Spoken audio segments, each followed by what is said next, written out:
Pour mes 18 ans, mon père m'a jeté un billet de $100 en me disant de partir, qu'il ne paierait plus pour l'erreur d'un autre. Souriant, je lui ai tendu une enveloppe que je gardais depuis des années en lui disant « Je sais. Et mon vrai père attend dehors. » Son visage est devenu blême. Je m'appelle Amélie Dubois et j'ai 29 ans. Dehors. J'en ai assez de payer pour l'erreur d'un autre homme, m'a dit mon père en me jetant un billet de 50 € au visage le jour de mes 18 ans, sous les yeux de ma grand-mère, de mon frère et de 6 autres membres de la famille qui observaient la scène depuis la table de la cuisine. 11 ans. C'est le temps que j'ai passé avec une enveloppe scellée sur moi. Pendant mes études d'infirmière, pendant mes gardes de 12 heures en pédiatrie, pendant chaque Toussaint que j'ai passé seul. À l'intérieur se trouvait une seule feuille de papier qui aurait pu mettre fin à tout. Je ne l'ai jamais ouverte devant lui. Non pas par peur, mais parce que j'attendais le moment où il ne pourrait plus détourner le regard. Ce moment est arrivé il y a 6 mois, lors de la fête de ses 60 ans, devant 80 invités. Et quand il a finalement vu ce qu'il y avait à l'intérieur et qui se tenait à la porte, son visage a pris une teinte grise que je n'avais jamais vue sur une personne vivante. Ma mère, Marlène, était la seule raison pour laquelle notre maison ressemblait à un foyer. Elle avait cette façon de s'interposer entre mon père et moi sans en avoir l'air. Une main sur mon épaule quand le ton de sa voix montait. Un changement de sujet quand son regard devenait froid. Elle était un tampon, douce, constante, invisible jusqu'à ce qu'on réalise qu'elle n'était plus là. Elle est morte d'un cancer des ovaires quand j'avais 10 ans. Les médecins lui donnaient 6 mois. Elle a tenu 14 mois, parce que c'était le genre de femme qu'elle était.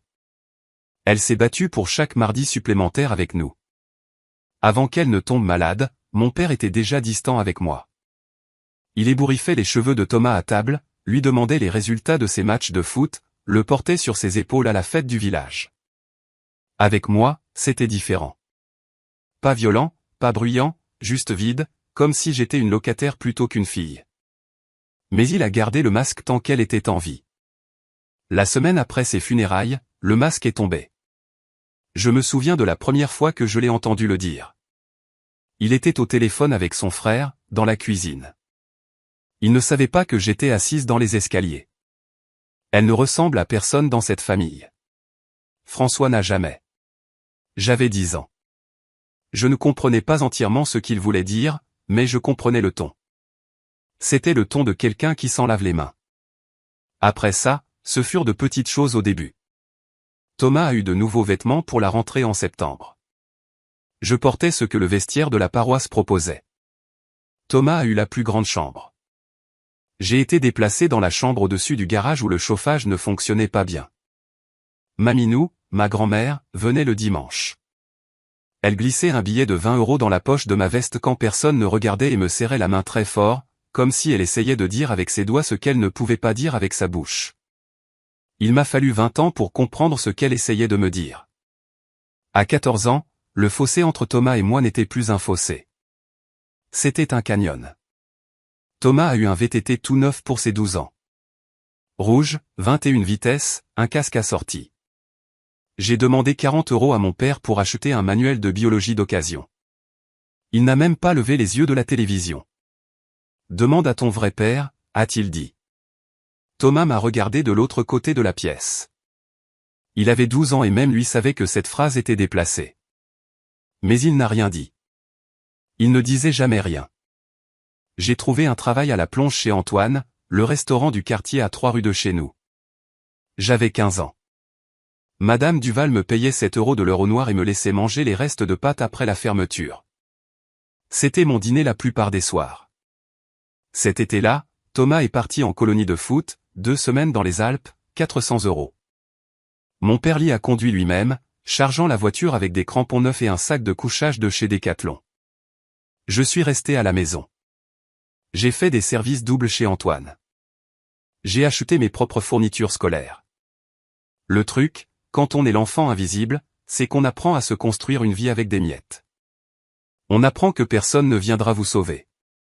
On apprend que le silence n'est pas la paix. C'est juste le son de tout le monde qui est d'accord pour dire que vous ne comptez pas. Maminou venait toujours le dimanche. Me glissait toujours de l'argent. Mais maintenant, quand elle me regardait, ses yeux avaient quelque chose d'autre. Quelque chose de plus lourd que la pitié. Ça ressemblait à de la culpabilité. Elle me prenait le visage entre ses deux mains et me murmurait, « Tu es une gentille fille, Amélie. Ne l'oublie jamais. » Je ne comprenais pas à l'époque pourquoi elle le disait comme des excuses, comme si elle me devait quelque chose qu'elle ne pouvait pas me donner. Je comprends maintenant. Le jour de mes 18 ans, j'ai fait mon propre gâteau, un marbré, avec une préparation toute prête. Je l'avais acheté avec l'argent des pourboires et l'avais préparé après mon service chez Antoine. Je l'ai posé sur le comptoir de la cuisine, j'ai planté une seule bougie au centre et je l'ai allumé avec une allumette du tiroir fourre-tout. Je ne m'attendais pas à une fête. Je ne m'attendais à rien. Je voulais juste souffler une bougie dans ma propre maison avant de ne plus y être autorisé. Mon père est entré par la porte de derrière. Chaussures de sécurité, bleu de travail, de la sueur dans les cheveux. Il a vu le gâteau. Il a vu la bougie. Il m'a vu, seul dans la cuisine à 18h15 le jour de mon anniversaire. Il a sorti son portefeuille, en a tiré un billet de 50 € et l'a jeté sur le comptoir comme s'il donnait un pourboire à un voiturier. Bon anniversaire. Dehors. J'en ai assez de payer pour l'erreur d'un autre homme.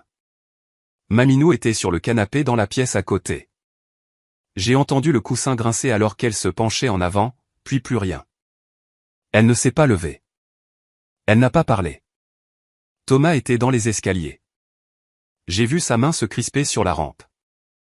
Sa bouche s'est ouverte, puis refermée. Personne n'a dit un mot.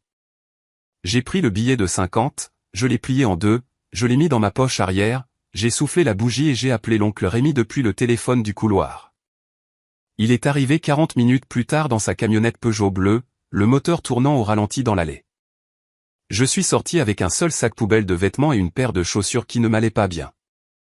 Je n'ai pas regardé en arrière, mais je me suis fait une promesse sur ce Porsche. Un jour, il saurait exactement ce qu'il avait jeté, et il serait trop tard. L'oncle Rémi vivait au-dessus de son garage automobile, rue Pasteur, un 2 pièces avec des taches d'humidité au plafond et une cuisine si petite qu'il fallait se mettre de côté pour ouvrir le frigo. Il avait vidé son débarras avant que j'arrive. Il y avait installé un matelas, une place, une lampe de bureau et une couette pliée qui sentait l'huile de moteur et la lessive. Ce n'était pas grand-chose, c'était tout. « Tu es chez toi maintenant ?» a-t-il dit, debout dans l'encadrement de la porte. C'est tout ce qui compte. Rémi était le petit frère de ma mère. Il avait fait 8 ans dans l'armée, 2 missions à l'étranger, et était revenu plus silencieux qu'il n'était parti. Il avait ouvert le garage avec sa prime de départ, réparait des voitures 6 jours sur 7 et vivait seul. Il ne s'était jamais marié, n'avait jamais expliqué pourquoi.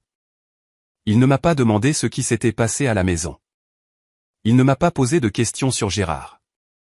Il m'a juste montré où étaient les serviettes de bain et m'a dit que le petit déjeuner était à 7 heures. La première semaine, j'ai à peine parlé. J'allais en cours, je rentrais, je m'asseyais au bureau dans ma chambre placard et je faisais mes devoirs jusqu'à ce que ma vue se brouille. Rémi laissait des assiettes de nourriture devant ma porte. Des croque-monsieur, de la soupe en briques, une fois un poulet rôti entier qu'il avait dû acheter au supermarché en rentrant. Le 8e soir, je suis sorti et je me suis assise à la table de la cuisine pendant qu'il mangeait. Il a levé les yeux, a hoché la tête, et est retourné à son sandwich. C'était tout. C'était toute la conversation. Mais quelque chose dans ma poitrine s'est un peu déverrouillé. Je ne le savais pas à l'époque, mais Rémi menait ses propres batailles. J'ai trouvé son médaillon dans le tiroir de sa table de nuit un mois plus tard, une médaille de bronze avec un triangle gravé. 3 ans de sobriété. Il avait arrêté de boire l'année de la mort de ma mère. Il ne me l'a jamais dit. Je n'ai jamais demandé. Il était juste là, chaque jour. Quitter la maison de mon père ne m'a pas libéré. Ça a juste déplacé la cage. Parce que Gérard Dubois ne s'est pas arrêté à la porte d'entrée. Il a emmené son histoire sur les routes. Moins d'1 mois après mon départ, j'ai commencé à remarquer le silence. J'ai appelé tante Patricia, la cousine de ma mère, celle qui me tressait les cheveux à la Toussaint. Pas de réponse. J'ai appelé Marc, mon cousin plus âgé, qui m'avait appris à faire du vélo. Messagerie vocale à chaque fois. J'ai envoyé une carte à Maminou pour son anniversaire. Pas de réponse. C'est Rémi qui m'a finalement dit ce qui se passait. Ton père a passé des coups de fil, a-t-il dit un soir, en s'essuyant les mains avec un chiffon d'atelier. Il raconte aux gens que ta mère a tout avoué sur son lit de mort, que Marlène a admis que tu n'étais pas de lui. J'ai senti le sol se dérober. Ce n'est pas vrai, ai-je dit. La mâchoire de Rémi s'est crispée. Je le sais. Alors pourquoi tout le monde le croit? Parce qu'il dit ça depuis des années, et que ta mère n'est plus là pour dire le contraire. C'est cette partie qui m'a anéanti. Pas que Gérard mente. Il avait menti toute ma vie. C'est qu'il avait utilisé la mort de ma mère comme une arme, transformant ses derniers jours en une confession qu'elle n'avait jamais faite. Il a utilisé son silence pour réécrire l'histoire, et la famille y a cru parce que Gérard parlait fort, Gérard était présent, et Gérard a raconté l'histoire le premier. Si je restais silencieuse, je perdais tout, pas seulement un père. Lui, je l'avais déjà perdu. Je perdrais le nom de ma mère, sa réputation. La seule preuve de son existence serait filtrée par la bouche de l'homme qui l'avait trahi. C'était le vrai coup du silence. Pas l'argent, pas l'héritage, Marlène. Mais Gérard a fait une erreur. Il a raconté cette histoire à trop de gens, y compris à quelqu'un qui connaissait la vérité. L'appel est arrivé 3 ans après mon départ. J'avais 21 ans, à mi-parcours de ma formation d'infirmière, en train de réviser un examen de pharmacologie à la table de la cuisine, quand mon téléphone a vibré avec un numéro que je ne reconnaissais pas. Amélie, c'est Diane. Diane Mercier, j'étais la meilleure amie de ta mère. Je connaissais ce nom. Je me souvenais d'une femme aux cheveux roux et au rire bruyant qui venait chez nous le vendredi soir quand j'étais petite. Elle et ma mère s'asseyaient sur le porche avec des verres de vin pendant que mon père regardait le foot à l'intérieur. J'ai entendu ce que ton père raconte, a dit Diane. Sa voix était tendue, comme si elle retenait quelque chose à 2 mains. Sur ta mère, sur une confession sur son lit de mort. Ce n'est pas vrai, ai-je dit. Ma chérie, je sais que ce n'est pas vrai. J'étais à l'hôpital tous les jours. Les derniers mots de ta mère concernaient toi et Thomas. Elle n'a jamais rien dit sur. Diane s'est arrêtée, a pris une profonde inspiration. Ta mère était la femme la plus loyale que j'ai jamais connue. Puis elle a dit quelque chose qui a bouleversé toutes les hypothèses que j'avais jamais faites. Ta mère n'avait pas de secret, Amélie, mais ton père en a un. Le silence s'est fait dans la cuisine. Que veux-tu dire? Quand ta mère était enceinte de toi, elle a commencé à soupçonner Gérard de voir quelqu'un. Elle n'a jamais eu de preuves, mais elle m'a dit plus d'une fois qu'il rentrait à des heures étranges, sentant un parfum qu'elle ne portait pas. Je me suis adossé à ma chaise, mon livre de pharmacologie devenant flou. Diane, es-tu en train de dire que? Je dis que si quelqu'un avait une raison de douter de la loyauté de l'autre, ce n'était pas lui. Elle a fait une pause, puis plus doucement, si tu veux un jour la vérité, la science ne ment pas. Tu as juste besoin d'un échantillon. Je l'ai remercié, j'ai raccroché, et je suis resté assise dans cette cuisine pendant très longtemps, à ne rien regarder. J'ai attendu 1 an avant d'agir. Non pas parce que j'hésitais, mais parce que je devais être certaine de le faire pour la bonne raison. Je n'essayais pas de reconquérir Gérard. Je n'essayais pas de prouver que je méritais son amour. J'essayais de protéger le nom de ma mère. C'était la ligne que j'avais tracée dans mon esprit, et je m'y suis tenu. L'occasion s'est présentée à la Toussaint. J'avais 22 ans, dernier semestre de l'école d'infirmière. Thomas m'a appelé à l'improviste, pour la première fois en 4 ans. Papa va au match à midi, a-t-il dit. Passe juste 30 minutes. Je ferai du café. Je me suis rendu à la maison avec la camionnette de Rémi. Le quartier avait l'air identique. Le même trottoir fissuré, la même boîte aux lettres au drapeau cabossé. Thomas m'a accueilli à la porte de derrière. Nous nous sommes assis à la table de la cuisine. Il avait fait du café soluble trop fort dans des tasses dépareillées. Nous avons parlé de tout et de rien. Son travail, mes stages, le temps, des mots normaux par-dessus un silence anormal. Puis la porte d'entrée s'est ouverte. Gérard se tenait dans le couloir, clé en main. Il m'a regardé comme si j'étais une tache sur son sol. « Qu'est-ce que tu fais ici ?» Thomas m'a invité. Thomas ne prend pas de décision dans ma maison. Thomas s'est levé. « Papa, c'est la Toussaint. Elle ne fait pas partie de la famille. » Point final. La phrase a atterri comme une gifle. Pas nouvelle, pas surprenante, mais l'entendre à 22 ans était différent de l'entendre à 10 ans. À 10 ans, ça m'avait anéanti. À 22 ans, ça m'a éclairé. Je me suis levé, j'ai attrapé ma veste, et en sortant, j'ai pris la tasse de café que Gérard venait de poser sur le comptoir, encore chaude, ses empreintes digitales, sa salive, son ADN. Je l'ai glissé dans la poche de mon manteau et je suis sorti par la porte de derrière sans me retourner. Thomas m'a suivi jusqu'à la camionnette. Je suis désolé, Amélie. Je suis tellement désolé. Je savais qu'il le pensait. Je savais aussi qu'il ne ferait jamais rien pour y remédier. 4 semaines plus tard, les résultats sont arrivés dans une enveloppe blanche ordinaire du laboratoire. Je l'ai ouverte à la table de la cuisine de Rémi un mardi matin avant mon service. L'appartement était calme. Rémi était déjà au garage. Dehors, un camion poubelle gémissait en descendant la rue Pasteur. J'ai déplié la lettre. J'ai lu les chiffres. Indice de paternité 8 746 291 contre 1. Probabilité de paternité 99,998%. Gérard Dubois est le père biologique d'Amélie Dubois. J'ai posé le papier. Je n'ai pas bougé pendant 20 minutes. Je m'y attendais. L'histoire de Diane, le caractère de ma mère, le simple calcul. Je savais au fond de moi que ce serait la réponse. Mais savoir et voir sont deux choses différentes. Savoir vit dans vos tripes, voir vit sur du papier, à l'encre noire, avec un numéro de référence, un logo de laboratoire et un numéro de téléphone que vous pouvez appeler pour vérifier. J'ai pleuré alors. Pas comme on pleure quand on est triste. Comme on pleure quand quelqu'un confirme que tout ce qu'on vous a fait subir n'avait aucune raison d'être. 22 ans à être traité d'enfant d'un autre. 22 ans de vêtements de seconde main, de chambre froide et de demande à ton vrai père. Tout ça. Chaque cruauté construite sur un mensonge que Gérard avait besoin de croire parce que l'alternative était de se regarder dans le miroir. Rémi est rentré à 18h et m'a trouvé à la même table, les yeux gonflés, la lettre aplatie devant moi. Il l'a lue, l'a posée, a tiré une chaise. Je sais, gamine, a-t-il dit. Je l'ai toujours su. Maman te l'a dit? Ta mère m'a dit qu'elle n'avait jamais été infidèle. Je l'ai cru à l'époque. Je la crois maintenant. J'ai mis les résultats dans une enveloppe, j'ai écrit le nom de Gérard dessus, je l'ai scellé et je l'ai posté le lendemain matin. 2 semaines plus tard, elle est revenue, avec un tampon rouge en travers, retour à l'expéditeur.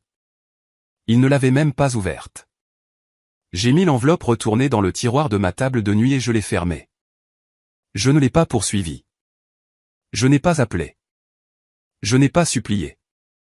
Au lieu de ça, j'ai construit une vie. J'ai obtenu mon diplôme d'infirmière en mai, 2e de ma promotion. Rémi était au premier rang, portant une chemise que je ne lui avais jamais vue, applaudissant comme si je venais de gagner la Coupe du Monde. Personne d'autre de ma famille n'est venu. J'ai été embauché à l'hôpital Saint-Louis, en service de pédiatrie. Des gardes de 12 heures, des nuits tournantes, plus fatigué que je ne l'avais jamais été, et plus utile que je ne m'étais jamais senti. Je tenais des nouveau-nés que leurs parents avaient trop peur de tenir. Je changeais les pansements d'enfants qui ne pleuraient pas parce qu'ils avaient déjà appris que pleurer n'aidait pas. Je comprenais ces enfants. À 26 ans, j'avais économisé assez pour un apport sur un 2 pièces rue de Lyon. Rien d'extraordinaire. Des plafonds en crépi, un radiateur qui cliquetait à minuit. Mais le bail portait mon nom, juste le mien. C'était suffisant. Pendant ce temps, Gérard restait Gérard. Thomas s'est marié à 25 ans. Je n'étais pas invité. Je l'ai appris par une publication sur Facebook. Thomas en smoking de location. Sa femme, Julie, tout sourire. Gérard debout derrière eux, le bras autour de l'épaule de Thomas, souriant comme un homme sans dette. Aucune mention de moi. Pas de chaise vide. Aucune reconnaissance que le marié avait une sœur. J'ai fait défiler, j'ai fermé mon téléphone, je suis allé travailler. Mais la famille commençait à remarquer des fissures. Quelques cousins m'avaient contacté au fil des ans, de manière hésitante, prudente. Ils avaient vu mon diplôme d'infirmière posté en ligne. Ils savaient que je m'en sortais bien sans l'aide de Gérard. Et ce succès tranquille rendait son histoire plus difficile à vendre. Puis Gérard a annoncé sa fête pour ses 60 ans. 80 invités, un traiteur, une bannière et un micro. Il avait prévu quelque chose. Je pouvais le sentir à des kilomètres. 6 mois avant cette fête, ma grand-mère est décédée. Maminou Dubois, 82 ans, insuffisance cardiaque congestive. Elle est partie dans son sommeil, ce qui fut la chose la plus douce qui soit jamais arrivée dans cette famille. Je ne suis pas allé à l'enterrement. Gérard a fait savoir par Thomas que ma présence provoquerait une scène. Ce soir-là, dans mon appartement, j'ai regardé une photo de Maminou me tenant dans ses bras bébés, l'une des seules photos que j'avais de cette maison. Sur la photo, elle sourit, mais ses yeux semblent porter quelque chose de plus lourd qu'un nourrisson. 3 semaines plus tard, j'ai reçu un appel du cabinet d'un notaire en ville. Maminou m'avait laissé quelque chose. Pas d'argent, pas de bien immobilier. Une enveloppe, scellée, avec des instructions manuscrites à l'extérieur, pour Amélie seulement, à remettre après mon décès. Je me suis rendu au cabinet pendant ma pause déjeuner. Le notaire, une femme aux cheveux gris nommée Maître Leclerc, m'a tendu l'enveloppe par-dessus un bureau verni. Votre grand-mère a arrangé cela il y a 8 mois, a-t-elle dit. Elle a été très précise sur le destinataire. L'enveloppe était épaisse. L'écriture à l'extérieur tremblait, les traits de plume d'une femme dont les mains faiblissaient, mais pas l'esprit. Je l'ai ouverte dans ma voiture, dans le parking, moteur éteint. À l'intérieur se trouvait une lettre, 3 pages écrites à l'encre bleue sur du papier à ligne, du genre qu'on arrache d'un cahier à spirale. Maminou commençait par des excuses. Elle me disait qu'elle connaissait la vérité depuis près de 30 ans. Elle avait surpris Gérard avec une femme nommée Karine sur la banquette arrière de sa camionnette, garée derrière la salle des fêtes communales, 6 mois avant ma naissance. Marlène était enceinte de 7 mois. Gérard a supplié sa mère de se taire. Maminou l'a fait parce que c'était son fils et qu'elle avait peur de le perdre. Elle a choisi son fils plutôt que la vérité et a passé le reste de sa vie à vivre avec le coup de cette décision. J'ai lu la lettre 3 fois dans ce parking. La 2e page nommait des dates, des lieux, des détails que personne ne pouvait inventer. La salle des fêtes sur la Nationale 9, un mardi soir d'octobre. Karine travaillait à la mairie. C'est comme ça que Gérard l'avait rencontrée. Maminou décrivait le parfum qu'elle avait senti sur la veste de Gérard le soir où elle l'avait confronté. De la vanille et quelque chose de floral, bon marché, pas celui de Marlène. La 3e page était la partie qui m'a brisé. Amélie, tu as toujours été ma petite fille. Tu as toujours été l'enfant de Gérard. Ta mère n'a jamais trahi personne. C'est ton père qui l'a fait, et je l'ai aidé à le cacher en gardant le silence. Je suis désolé.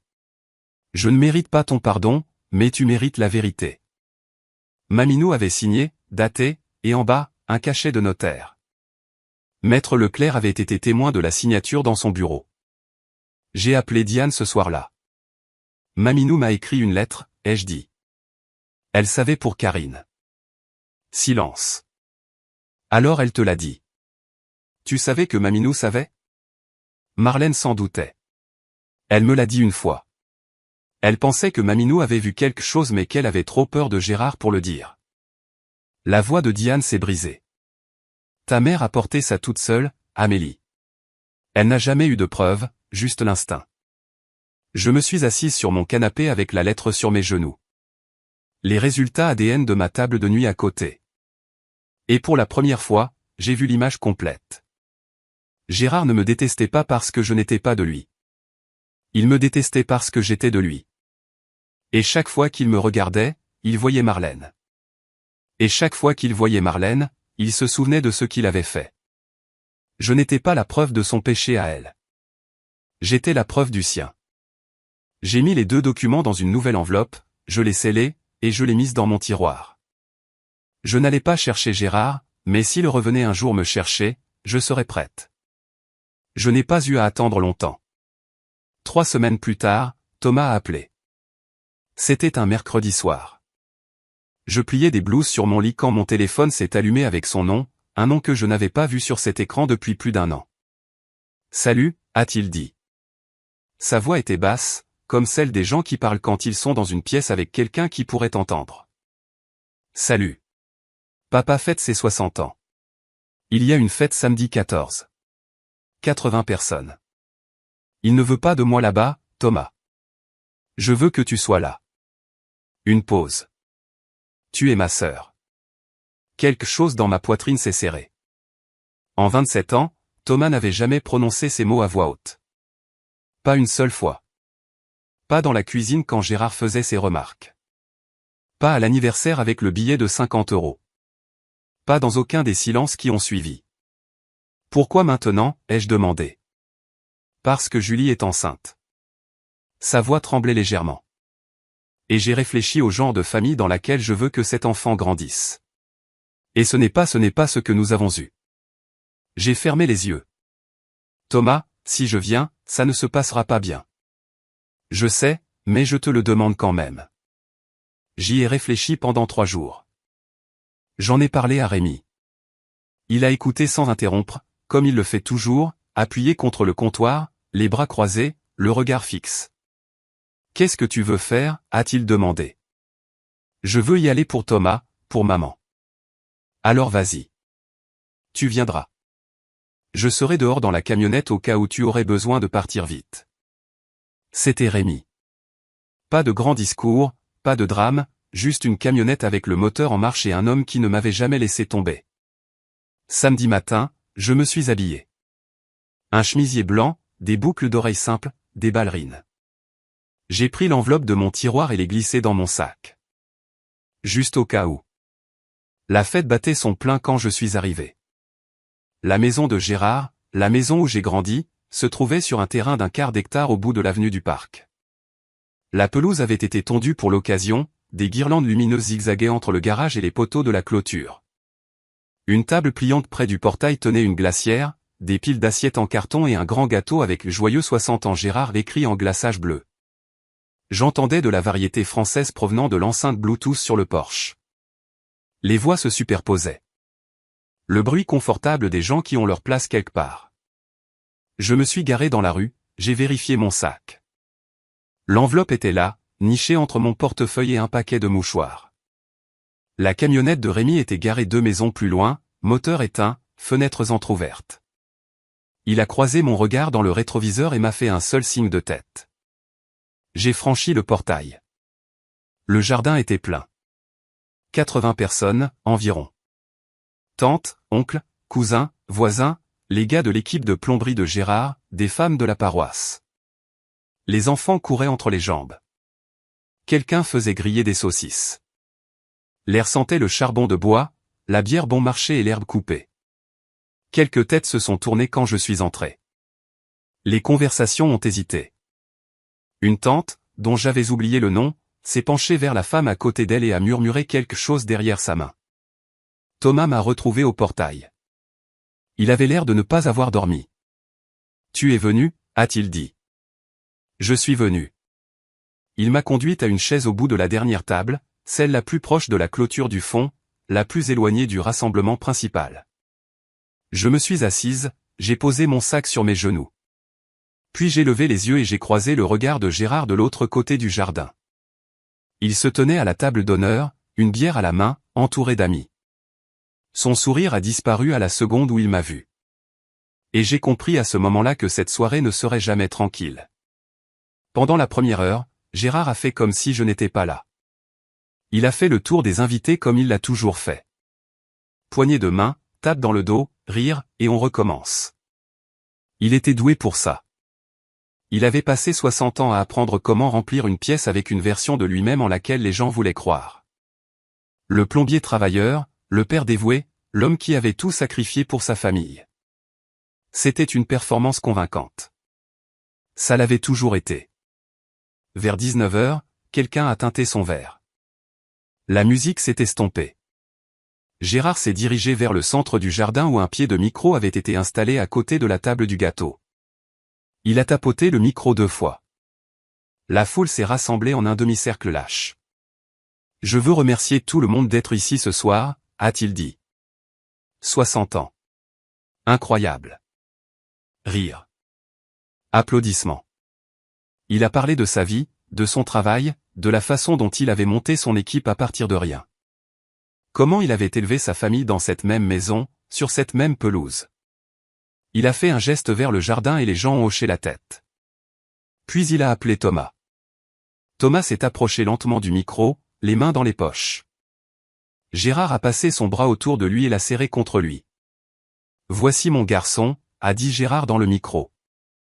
Mon seul garçon, mon héritage, l'a-t-il dit avec la chaleur d'un père et la précision d'un chirurgien. Mon seul garçon, pas mon aîné, pas l'un de mes enfants. Mon seul. Quelques invités ont jeté un coup d'œil dans ma direction. J'ai gardé un visage impassible.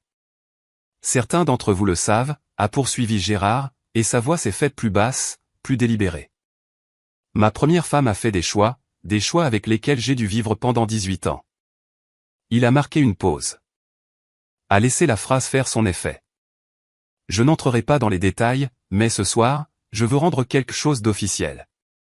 Il a regardé la foule avec l'autorité calme d'un homme qui croyait avoir déjà gagné. Cette maison, a dit Gérard, une main sur l'épaule de Thomas, l'autre agrippant le micro. Tout ce que j'ai construit, ça va à Thomas. Parce que la famille, c'est le sang. Le vrai sang. Applaudissements. Dispersés. Incertain. Mais suffisant. Quelques-uns des gars de l'équipe de plomberie ont applaudi bruyamment. Un voisin a applaudi trop fort. Puis Marc, mon cousin, debout près de la glacière, a dit ce que personne d'autre n'osait dire. Et Amélie ? C'est sorti doucement, mais le micro a capté le silence qui a suivi. Gérard a entendu. Sa tête s'est tournée lentement vers Marc, puis vers moi. Il a souri. Le genre de sourire qui n'en est pas un. Amélie, a-t-il gloussé dans le micro. Elle est ici en tant qu'invitée ce soir, pas en tant que ma fille. Le jardin est devenu silencieux.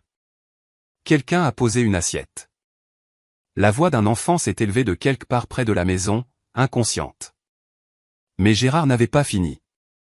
Il m'a regardé directement, par-dessus 80 personnes, par-dessus 29 ans, et il a dit la chose qu'il avait répétée toute sa vie. Je me suis tu pendant des années par respect pour la mémoire de sa mère. Sa voix était stable, entraînée. Mais puisqu'elle a décidé de se montrer ce soir, tout le monde mérite la vérité. Elle n'a jamais été de moi. J'ai senti chaque paire d'yeux dans ce jardin se poser sur moi. Diane Mercier, assise à la table voisine, s'est penchée et a posé sa main sur mon épaule, ses doigts appuyant fort. Un message. Je suis là. Je suis resté parfaitement immobile. Mes mains étaient sous la table, agrippant la sangle de mon sac. Mon cœur battait si fort que j'étais sûr que la femme à côté de moi pouvait l'entendre. Mais mon visage n'a pas bougé. Parce que j'attendais ça, non pas en l'espérant, non pas en le planifiant, mais en y étant préparé. De la même manière qu'on se prépare à une tempête quand on a vu le ciel s'assombrir pendant 29 ans. Gérard a souri à la foule, triomphant. Il n'avait aucune idée de ce qu'il y avait dans mon sac. Je me suis levé lentement. La chaise a raclé contre la dalle du patio, un petit son qui a transpercé le silence comme une lame. Toutes les têtes se sont tournées.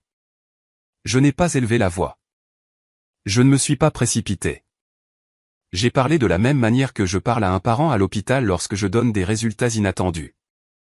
Claire, mesurée, respectueuse. Gérard, tu as passé 29 ans à raconter cette histoire.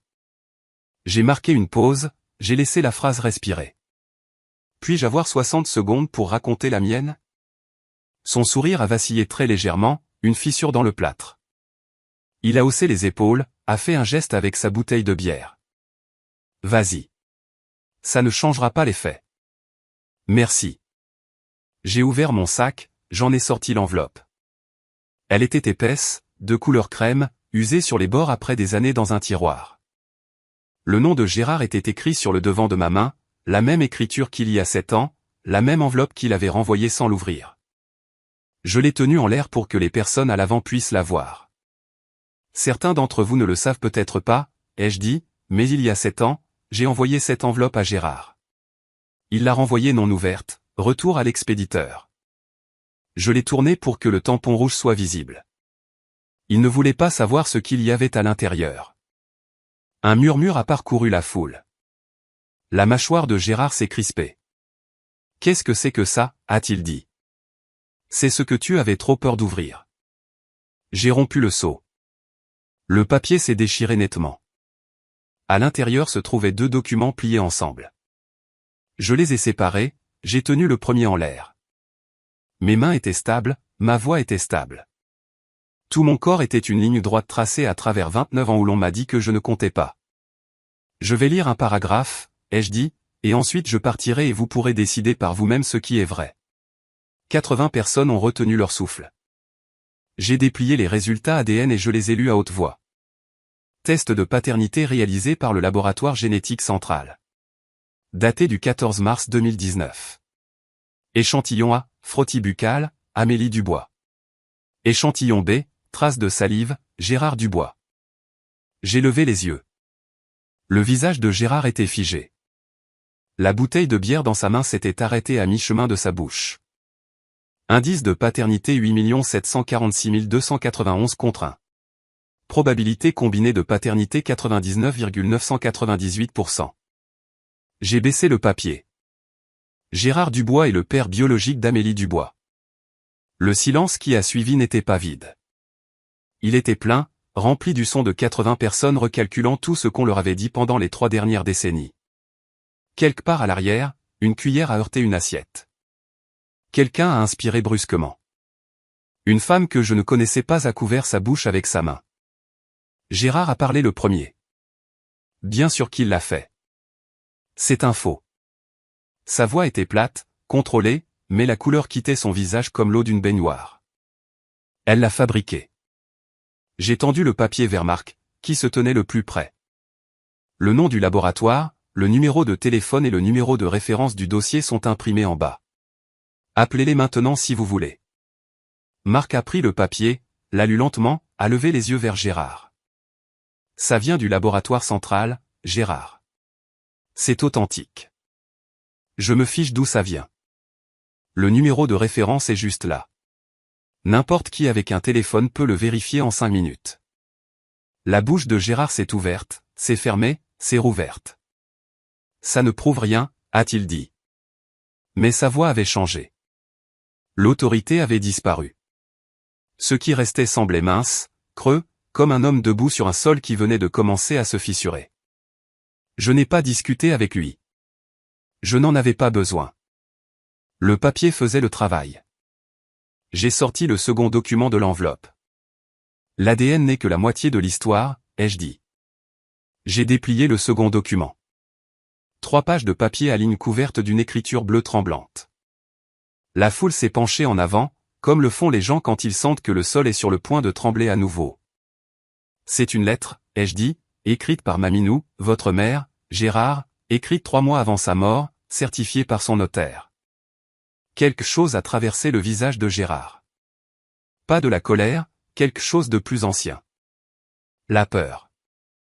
Ma mère n'aurait pas, elle l'a fait. Je n'ai pas lu toute la lettre. Ce n'était pas à moi de la partager. J'ai lu 2 phrases. Les 2 seules qui comptaient. J'ai surpris Gérard avec une femme nommée Karine derrière la salle des fêtes en octobre, 6 mois avant la naissance d'Amélie. Marlène n'a jamais trompé personne. C'est mon fils qui l'a fait, et je suis restée silencieuse parce que j'étais une lâche. Le jardin a explosé, non pas en bruit, mais en mouvement. Les gens ont bougé sur leurs chaises. Les mains sont allées aux bouches. Les yeux ont darté entre Gérard et moi comme des spectateurs d'un accident dont ils ne pouvaient détourner le regard. Gérard a attrapé le bord de la table. Ses jointures étaient blanches. Elle était confuse, a-t-il dit. Elle était vieille. Elle était malade. Diane Mercier s'est levée de sa chaise, lentement, délibérément. Chaque personne dans ce jardin l'a regardée se lever. Elle n'était pas confuse, Gérard. La voix de Diane était claire et sans tremblement. J'étais là, moi aussi. Marlène a pleuré sur mon canapé pendant 3 heures la nuit où elle a découvert pour Karine. Elle n'a jamais pensé une seule fois à te quitter. Mais toi, tu n'as jamais cessé de la punir pour ce que tu as fait. Le micro était toujours allumé. Chaque mot portait. Thomas, qui était resté à côté de Gérard tout ce temps, a fait un pas en arrière, puis un autre. Son visage était blanc. Sa bouche était une ligne fine. Il n'avait rien su de tout ça. Ce qui s'est passé ensuite fut la partie la plus triste. Non pas parce que j'avais pitié de Gérard, mais parce que j'ai vu un homme essayer de sauver un mensonge qui était déjà mort, et il ne pouvait pas s'en empêcher. C'est mon anniversaire, a crié Gérard. Sa main a frappé la table. Les assiettes en carton ont sauté. Un verre de soda s'est renversé et personne ne l'a ramassé. Tu as planifié ça. Tu es venu ici pour tout détruire. Je suis venu parce que Thomas me l'a demandé. Elle essaie d'avoir la maison. Elle a tout manigancé. Je ne veux pas de ta maison, Gérard. Ma voix était calme. J'y ai veillé. J'ai mon propre logement. Je paie mon propre loyer. Je n'ai besoin de rien de ta part. Il a regardé autour de lui dans le jardin, cherchant un allié, quelqu'un pour hocher la tête, pour s'avancer, pour dire « elle ment ». Mais chaque visage qu'il a trouvé soit regardait ailleurs, soit regardait à travers lui. Marc a posé le papier de l'ADN sur la table, a croisé les bras. Tante Patricia pleurait doucement dans une serviette en papier. Un homme de l'équipe de plomberie de Gérard, dont je ne connaissais pas le nom, a posé son assiette et s'est dirigé vers le portail sans un mot. Puis Thomas a parlé. « Papa. » Sa voix s'est brisée. « C'est vrai pour Karine ?» Tout le jardin est resté suspendu. Gérard a regardé son fils, son enfant chéri, celui autour duquel il avait construit toute son identité. Et pendant un instant, j'ai cru qu'il pourrait dire la vérité. J'ai cru que 30 ans de mensonges pourraient finalement s'effondrer sous leur propre poids. Mais Gérard est resté là, la mâchoire crispée, les yeux humides, ne disant rien. Et ce silence, ce refus de nier au moment le plus important, a été plus fort que n'importe quelle confession. La main de Thomas est tombée de l'épaule de son père. « C'est bien ce que je pensais », a murmuré Thomas. Gérard était toujours debout, mais tout ce qui le soutenait s'était déjà effondré. J'aurais pu m'arrêter là. L'ADN avait été lu. La lettre était sortie. Le silence avait parlé. Mais Gérard avait posé une question pendant 29 ans, et j'ai décidé, debout dans ce jardin avec 80 témoins et un pli de papier à la main, qu'il méritait une réponse. « Tu as toujours voulu savoir qui était mon vrai père », ai-je dit. Les yeux de Gérard se sont rivés sur les miens. Il est juste là, dehors. J'ai pointé en direction de l'avant de la maison. À travers le portail latéral, au-delà de l'allée, on pouvait voir la rue. Et là, garée sous l'orme, se trouvait la camionnette Peugeot bleue de Rémi. Et là, appuyé contre la portière côté conducteur, les bras croisés, se tenait l'oncle Rémi. Il n'essayait pas de faire une entrée. Il était juste là, stable, comme il l'avait été pendant 11 ans. Gérard s'est avancé au bord du jardin et a regardé à travers le portail. Quand il a vu Rémi, quelque chose s'est vidé de son visage, la dernière trace de couleur, le dernier fil d'autorité. Il ressemblait à un homme regardant sa propre maison brûler depuis l'autre côté de la rue. Rémi m'a appris à conduire, ai-je dit. Rémi a payé mes études d'infirmière. Rémi était là à chaque Noël. Toi non. J'ai plié les documents, je les ai placés sur la table devant la chaise vide de Gérard. L'ADN dit que tu es mon père, mais Rémi est mon papa. L'enveloppe est restée sur la table entre une assiette en carton et une part de gâteau intacte. Garde-les, ai-je dit. Cette fois, essaie de les ouvrir. J'ai pris mon sac, j'ai lissé mon chemisier et je me suis dirigé vers le portail. Derrière moi, j'ai entendu une chaise racler, puis une autre. Les pas de tante Patricia ont suivi les miens. Diane était déjà au portail, le tenant ouvert. Marc a hoché la tête en passant. Il n'a rien dit. Il n'en avait pas besoin. Je n'ai pas couru. Je n'ai pas pleuré. J'ai juste quitté ce jardin, descendu l'allée, pour entrer dans le reste de ma vie. Rémi a ouvert la portière passager avant que j'atteigne la camionnette. Je suis monté. Il l'a refermée derrière moi, a fait le tour du côté conducteur, est monté et a démarré le moteur. Aucun de nous n'a parlé pendant 2 pâtés de maison. La rue était calme. Les lumières des porches s'allumaient à mesure que la soirée s'assombrissait. Un arroseur automatique sifflait quelque part sur une pelouse que nous avions déjà dépassée. « Ça va » a dit Rémi, les yeux sur la route. « C'est fini » ai-je dit. « Enfin, c'est fini. » Il a hoché la tête. A tendu la main et a allumé la radio.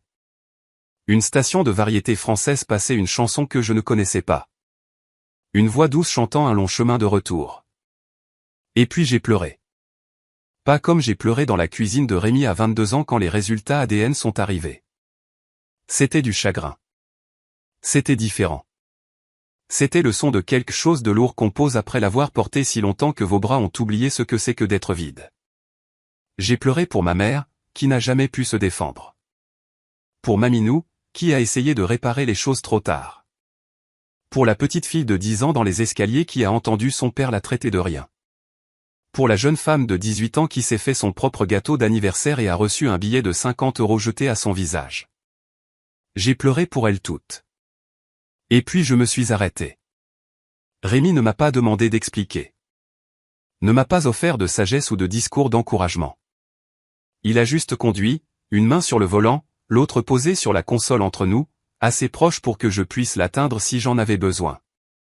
Quand nous sommes arrivés sur le parking derrière son garage, il a coupé le moteur et est resté assis un moment. « Tu as dit ce qui devait être dit », m'a-t-il dit. « C'est suffisant. » Je me suis essuyé le visage avec le dos de ma main, j'ai regardé l'escalier menant à l'appartement où j'avais reconstruit ma vie. « Ouais », ai-je dit. Ça l'est. Le lendemain matin, je me suis assise à ma table de cuisine et j'ai écrit un email, non pas à Gérard, mais à Maître Leclerc, la notaire qui s'était occupée de la lettre de Maminou. Je l'ai gardé court, 3 paragraphes, professionnels. J'ai déclaré que je n'avais aucun intérêt pour les biens de Gérard, son épargne ou toute forme d'héritage. Je n'intentais pas de procès. Je ne poursuivais aucune réclamation légale. Je voulais exactement une chose, que Gérard cesse de répéter l'histoire selon laquelle Marlène Dubois aurait avoué son infidélité.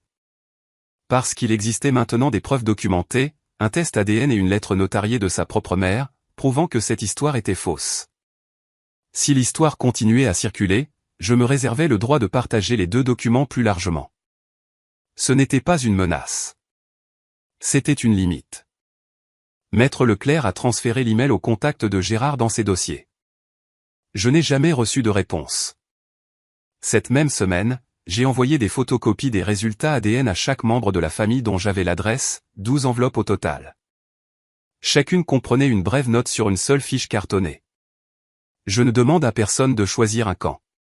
Je demande seulement que vous connaissiez la vérité.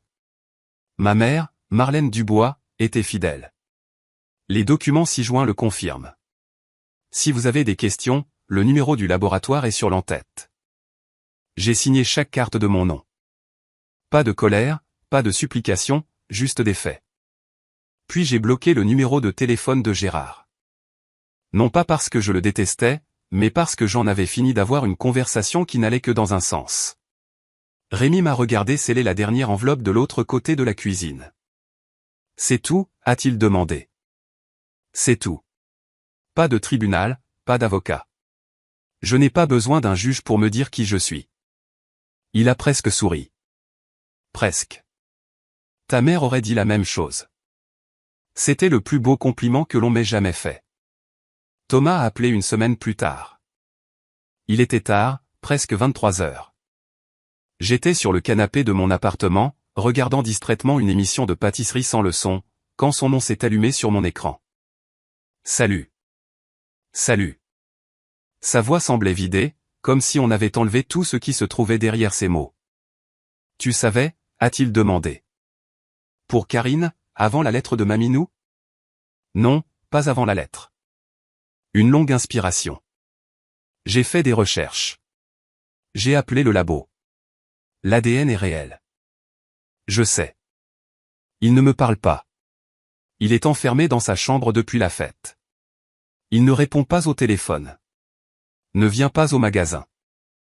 Je n'ai pas dit je suis désolé parce que je n'étais pas sûr de ce pourquoi je m'excuserais.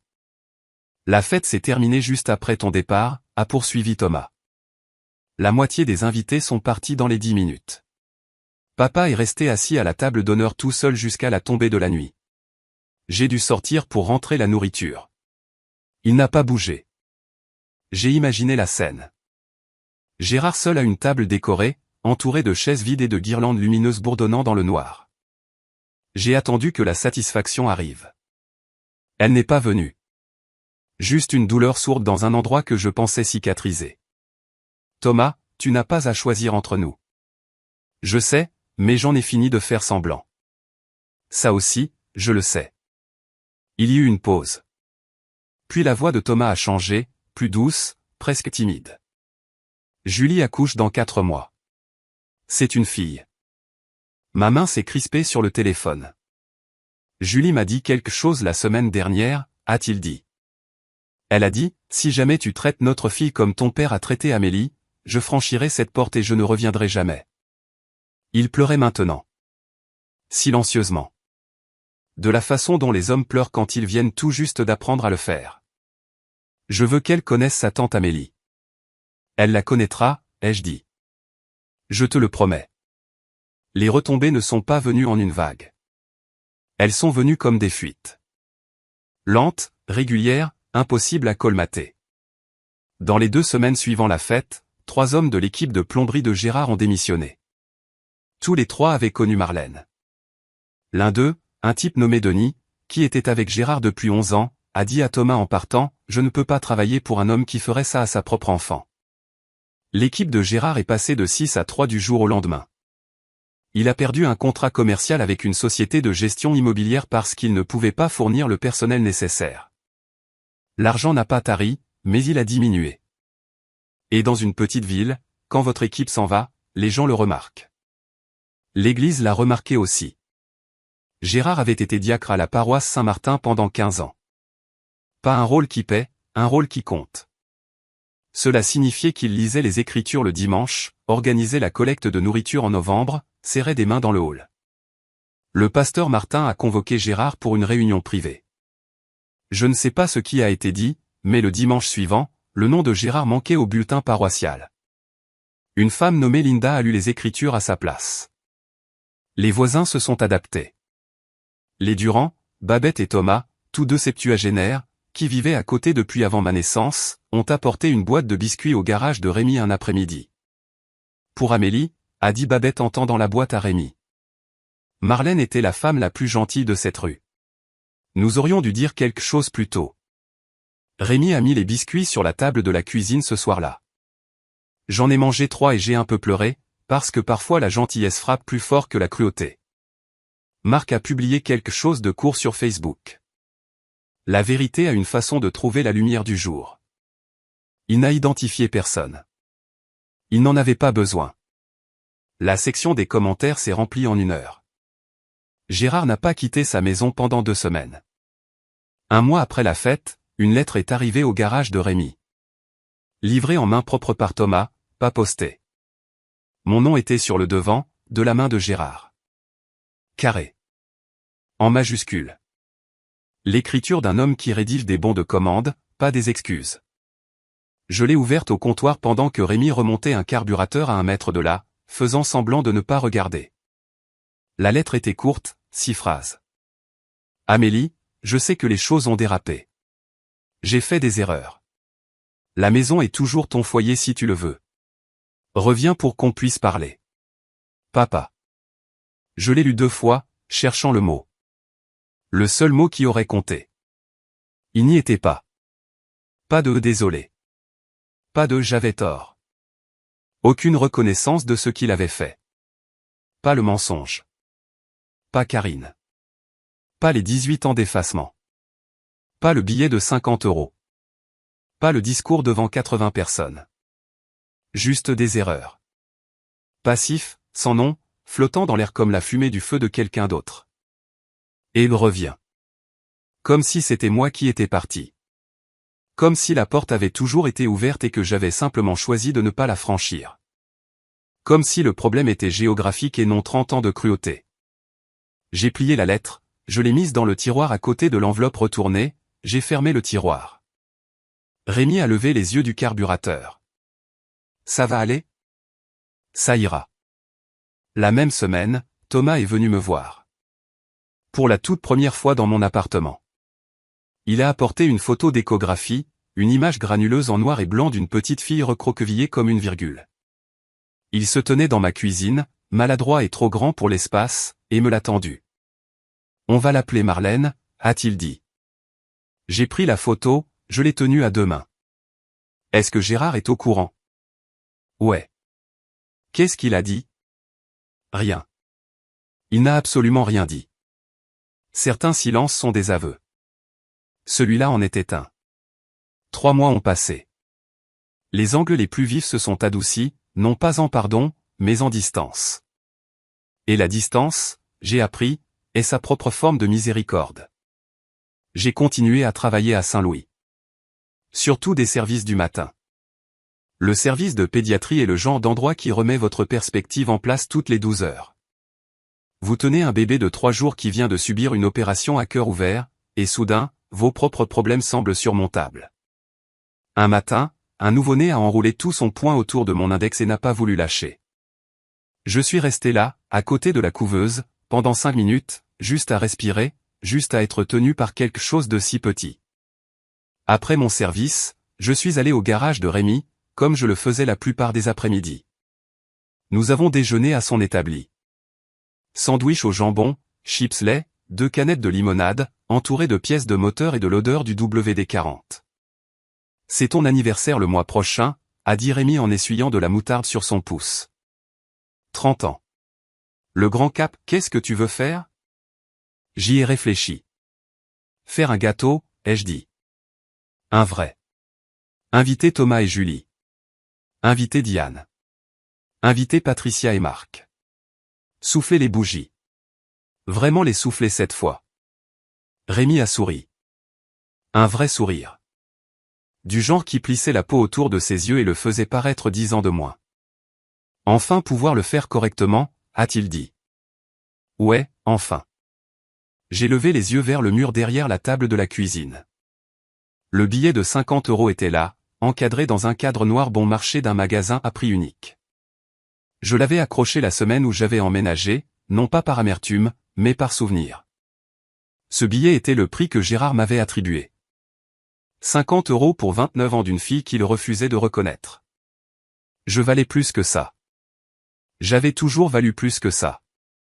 Il m'a juste fallu un certain temps pour le croire.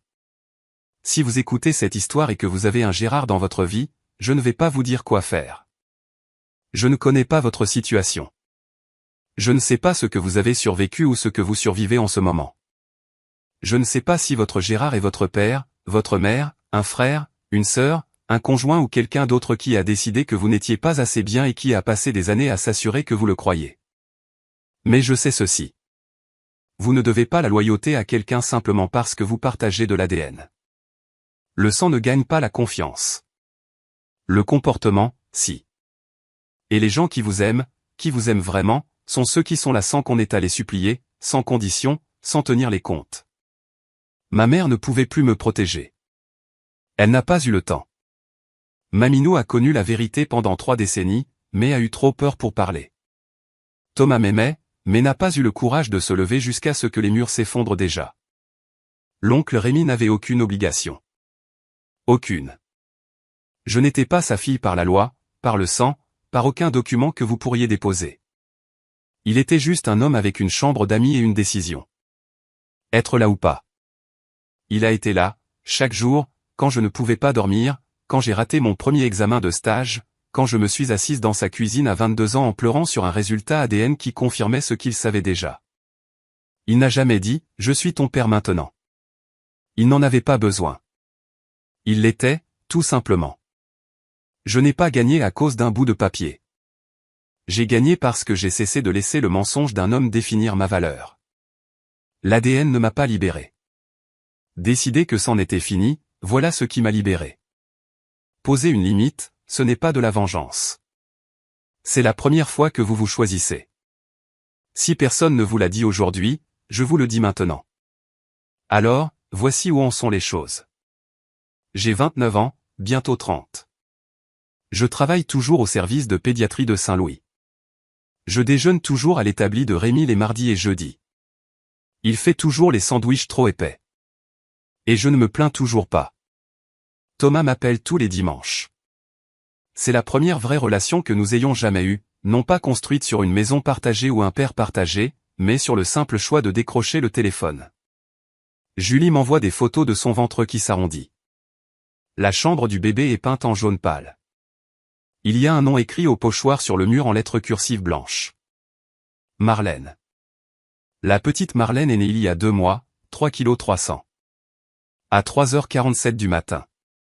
J'étais dans la salle d'attente. Thomas est sorti par les portes battantes, la blouse froissée, les yeux rouges, souriant si largement qu'on aurait dit que son visage allait se fendre. Tu veux la prendre?